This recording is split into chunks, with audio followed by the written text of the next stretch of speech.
si je vous dis de pas penser à une girafe, vous allez penser à une girafe. Bah, les enfants, c'est pareil. Si je lui dis de pas courir, en premier, il va avoir envie de courir.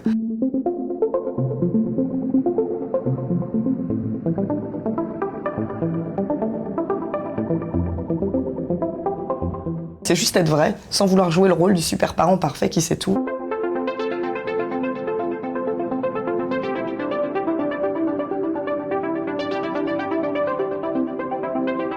La punition et les fessées et la violence psychologique sont faites pour soumettre l'enfant à ce que veut le parent. En fait, on lui apprend à obéir.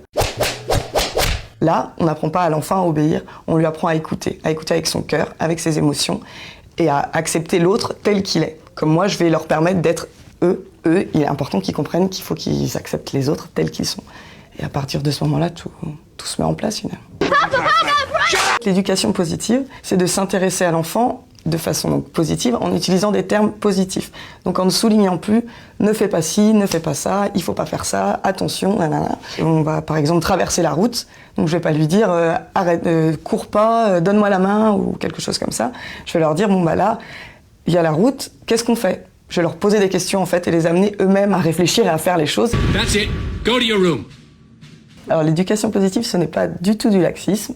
Donc ce n'est pas parce qu'on ne punit pas ses enfants et qu'on ne met pas de fessées qu'il n'y a pas d'éducation. En fait, c'est vraiment leur permettre d'évoluer librement tout en respectant un cadre.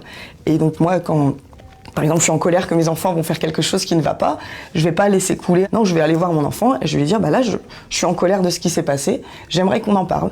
Et l'enfant, vu que depuis tout petit, il exprime ses émotions et qu'il apprend à exprimer ses émotions, il accepte mon émotion, il est plein d'empathie, et on va discuter, et on va avoir une discussion constructive qui va amener quelque part. Bon après, c'est clair qu'il faut se répéter, comme tout parent, on passe notre temps à se répéter, mais du coup c'est beaucoup plus constructif, et c'est vraiment pas du laxisme. These kids are my grandchildren, and you are raising them wrong. Alors le regard extérieur est assez difficile à vivre. Il y a tout l'entourage à l'école, les enfants qui peuvent vivre des choses difficiles avec les enfants qui vont pas vivre la même éducation. On s'en est beaucoup plus jugé, beaucoup plus repris. Moi, une fois, mon grand-père m'a dit « Marie, tu fais vraiment n'importe quoi, tu devrais vraiment la mettre au coin. » Et en fait, j'ai eu mal, j'ai pleuré et je me suis dit « Non, c'est pas possible, moi, c'est mon choix. » Et en fait, ma fille aujourd'hui a 9 ans et on a une super relation, c'est génial.